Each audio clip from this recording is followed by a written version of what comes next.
नमस्कार मैत्रिणींनो, स्वागत आहे तुमचं माझ्या चॅनलवरती. आज आपण पितृपक्षात आलेला हा गुरुपुषामृत योग या दिवशी स्त्रियांनी कोणकोणती कामे केल्यास घरामध्ये वर्षभर लक्ष्मी सुख समृद्धी देईल ते आपण या 10 गोष्टी पाहणार आहोत. चला तर मग व्हिडिओला सुरुवात करूया. व्हिडिओ शेवटपर्यंत ऐका आणि व्हिडिओ जर आवडला तर व्हिडिओला लाईक, शेअर आणि सबस्क्राईब करायला विसरू नका. चला तर मग जास्त वेळ न घालता व्हिडिओला सुरुवात करूया. गुरुपुष्य योगाला अमृत योग असे देखील म्हटलं जातं. गुरुवारी पुष्य नक्षत्राचा शुभ संयुक्त तयार झाला की गुरुपुषा योग तयार होतो. यंदा योग पितृपक्षात तयार झालेला आहे. 26 सप्टेंबरला गुरुपुषामृत योग तयार होत आहे.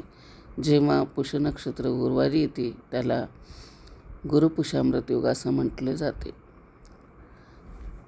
नक्षत्राला सर्व नक्षत्राचा राजा म्हटलं जातं. या नक्षत्रात केलेलं कोणतेही काम, हे कार्य हे नेहमी शुभ असतं. हा योग तयार होणे अत्यंत लाभदायक मानला जातो. या दिवशी काही खास उपाय केल्याने देवी लक्ष्मीची कृपा होतेच. याशिवाय जीवनात सुख समृद्धी देखील निर्माण होते. यंदा गुरुपुष्य योग सकाळी 11:34 तयार होईल ते संध्याकाळी 6:12 असणार आहे. ज्योतिषशास्त्रानुसार या विभागात केलेलं कोणतेही कार्य समान होते आणि धनप्राप्ती होते. यासाठी या गुरुयोगामध्ये आपण काही उपाय करणार आहोत, जेणेकरून आपल्या घरात माता लक्ष्मीचा आशीर्वाद व अखंड राहील. घरामध्ये सुख, शांती, समृद्धी नांदेल. यासाठी या दिवशी आपण कोणकोणती कामे करावीत याबद्दलची सविस्तर माहिती आज आपण पाहणार आहोत.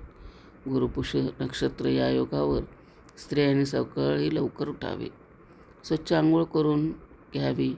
आंघोळ करत असताना आंघोळीच्या पाण्यामध्ये चिमूटभर हळद टाकावी, कारण ही गुरुपुषामृत योग हा गुरुवारी तयार होत असतो. गुरुवारी आपण हळदीचे काही उपाय केल्याने आपल्या घरामधील नकारात्मकता ही पूर्णपणे नष्ट होते.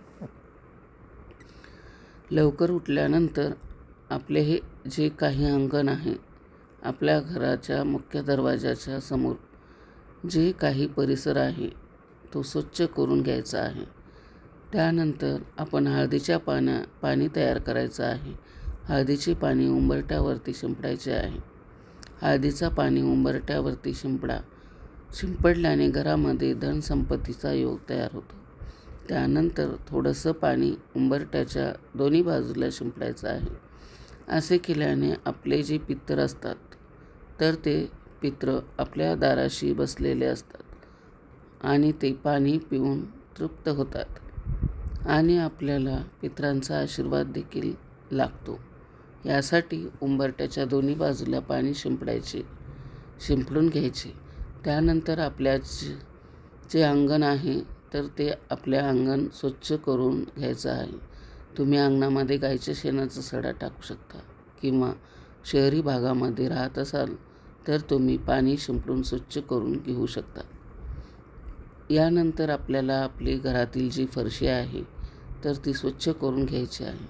त्यासाठी फरशी पुसायच्या पाण्यामध्ये थोडंसं गोमूत्र, हळद, खडे मीठ आणि गंगाजल तुम्ही टाकू शकता आणि पाण्याने आपण आपली जी फरशी आहे तर ते आपण स्वच्छ करून घ्यायचे आहेत. घरच्या फरशी पुसायच्या पाण्यामध्ये खडे मीठ टाकल्यामुळे घरातील जी व्यक्ती नकारात्मकता आहे, जी काही नकारात्मकता आहे तर ती पूर्णपणे नष्ट होऊन बराच वेळ असं होतं की आपल्या घरामध्ये असलेल्या काही नकारात्मकतेमुळे आपल्या घरामध्ये कोणतेही काम ते सिद्धीस जात नाही, कोणतेही काम पूर्ण होत नाही आणि घरामध्ये सतत अडचणी, अडथळे येत असतात.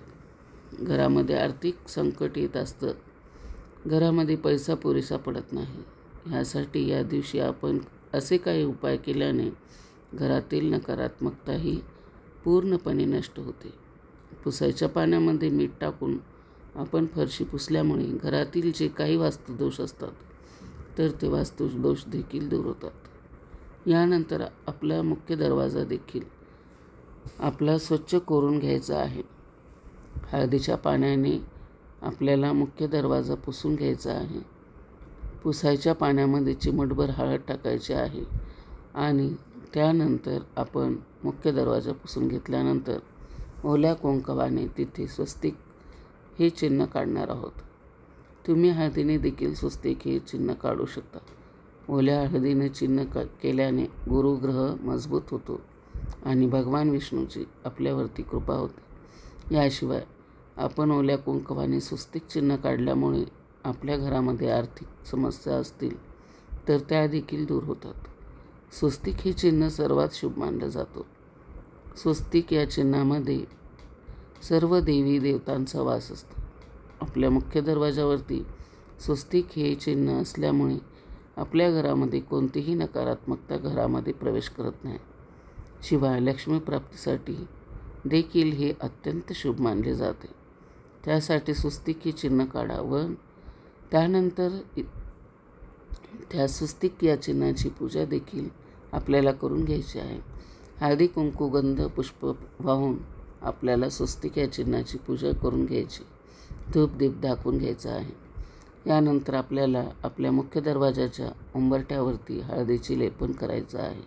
हळदीचे लेपन करण्यासाठी हळदीमध्ये आपल्याला थोडंसं गोमूत्र, गंगाजल किंवा चंदन पावडर मिक्स करून त्याने लेपन करू शकता. फक्त हळदीमध्ये थोडंसं पाणी मिक्स करून त्याला देखील लेपन केले तरीसुद्धा चालेल. हळदी नकारात्मकता नष्ट करते. यासोबतच हळदी भगवान विष्णूंना अत्यंत प्रिय आहे. ज्या घरामध्ये भगवान विष्णूची पूजा केली जाते, सेवा केली जाते, अशा घरामध्ये माता लक्ष्मी ही आपोआपच वास करत राहते. गुरुग्रहाचा शासक धातू सोनं आहे आणि शुभ रंग पिवळा आहे. त्यामुळे या योगामध्ये केलेल्या कार्याचं फळ कायमस्वरूपी राहते.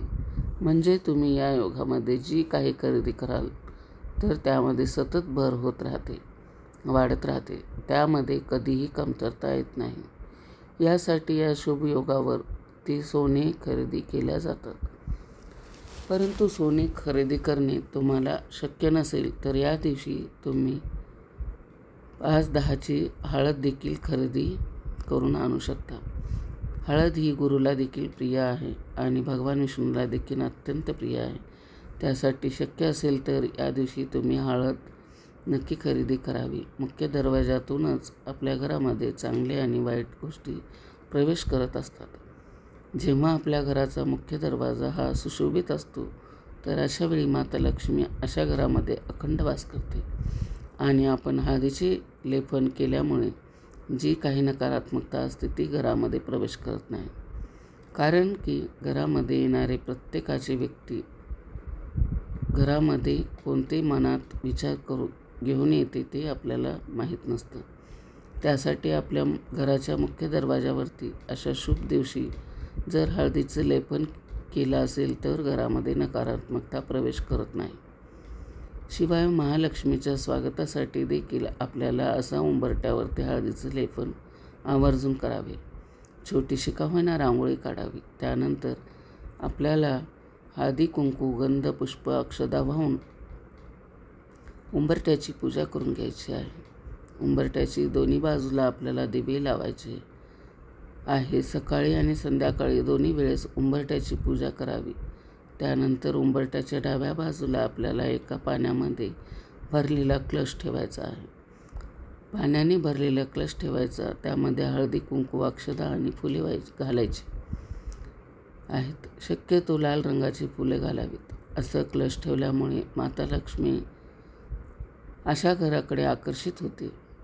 यानंतर आपल्याला जी काही किचन आहे, स्वयंपाकघर आहे, तर ते आपल्याला स्वच्छ करून घ्यायचं आहे. कारण की स्वयंपाकघरामध्ये अन्नपूर्णा देवीचा वास असतो आणि ज्या घरावरती अन्नपूर्णा मातेचा आशीर्वाद असतो या घरामध्ये धन आणि धान्याची कधीही कमतरता भासत नाही. यासाठी आपल्याला या दिवशी आपल्या स्वयंपाकघर पूर्णपणे स्वच्छ करून घ्यायचं आहे. त्यानंतर स्वयंपाकघरामध्ये तुम्हाला स्वस्तिक हे चिन्ह काढायचं आहे ओल्या कुंकवाने. स्वस्तिक हे चिन्ह आपल्याला स्वयंपाकघराच्या भिंतीवर काढायचं आहे. त्यानंतर गॅसची आणि त्या स्वस्तिकाची देखील हळदी कुंकू गंधपुष्प वाहून पूजा करायची आहे. आपल्याला पूजा करून घ्यायची आहे. त्यानंतर अन्नपूर्णा देवीला समर्पित असा एक दिवा आपल्याला आपल्या किचनमध्ये लावायचा आहे. त्यानंतर आपण जिथे पाणी ठेवतो त्या पाण्याचीही आपल्याला पूजा करून घ्यायची आहे. म्हणजे पाण्याचा माठ असेल तर त्याची देखील पूजा करून घ्या. कारण की या दिवशी अग्निदेवतेची आणि जलदेवतेची पूजा केली जाते. सोने खरेदीसाठी, मौल्यवान वस्तूच्या खरेदीसाठी, श्री महालक्ष्मी उपासनेसाठी, दुर्गा सप्तशती, श्रीसूक्त पठणासाठीही शुभ मुहूर्त मानला जातो. गुरुपुषामृत योगाबद्दल सोने खरेदी केली तर सौख्यप्राप्ती होते. मौल्यवान वस्तूची खरेदी केली तर ती चांगली टिकते, सुख देते, अशी काही लोकांची श्रद्धा असते. गुरुपुष योगावरती मंत्र साधना केली तर ती सिद्ध होते आणि फलदायी देखील होते. तसेच या योगावरती नदी स्नान केले तर महान पूर्ण प्राप्त होते. निदान गुरुपुष योगावरती नीती प्रामाणिक उद्योगिनी राहण्याचा संकल्प करून कृतीत आणून आपण आपल्या आयुष्याची सोनी बनवू शकतो. पुष म्हणजे पोषण करणारा, शक्ती देणारा. ऋग्वेदात पुष नक्षत्राला 30 म्हणजेच मंगलदायी, मांगल्य असे देखील म्हटले जाते. गुरु ही या नक्षत्राचा देवता आहे. गुरुचे सर्व शुभ धर्मभूषण पुष नक्षत्रात वृद्धिंगत होतात. म्हणून गुरुपुष योग हा अमृतसिद्धी योग मानला जातो. तुमच्या घरामध्ये श्रीयंत्र नसेल तर या दिवशी तुम्ही श्रीयंत्राची देखील खरेदी करू शकता. कारण श्रीयंत्र हे लक्ष्मी मातेचं आसन आहे आणि घरामध्ये श्रीयंत्र असेल तर अशा घरामध्ये माता लक्ष्मी ही वास्तव्य करते.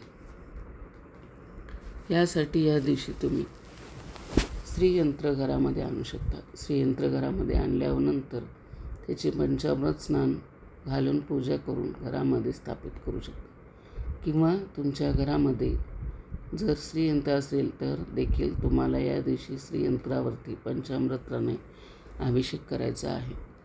म्हणजेच पहिल्यांदा पाण्याने, परत पंचामृत आणि त्यानंतर पाण्याने असा अभिषेक करायचा आहे. किंवा तुम्ही ओल्या हळदीने म्हणजे हळदीमध्ये थोडंसं पाणी मिसळून किंवा कुंकवामध्ये थोडंसं पाणी मिसळून देखील या दिवशी श्रीयंत्रावरती अभिषेक करू शकता. यानंतर महत्त्वाची गोष्ट आपल्याला या दिवशी करायची आहे ती म्हणजे कुंकुमार्चन. अशा शुभ दिवशी आपण कुंकुमार्चन ही सेवा अतिशय शुभ मानली जाते. ही सेवा केल्यामुळे घरामध्ये माता लक्ष्मी आकर्षित होते आणि घरामध्ये लक्ष्मी ही कायम टिकून राहते. त्यासाठी या दिवशी आपल्याला श्रीयंत्रावरती कुंकुमार्चन करायचं आहे. कुंकुमार्चन करत असताना 16 वेळा तुम्हाला श्रीसूक्ताचा पाठ करायचा आहे. की कोणत्याही महालक्ष्मीचा कोणताही एक मंत्र तुम्ही म्हणू शकता.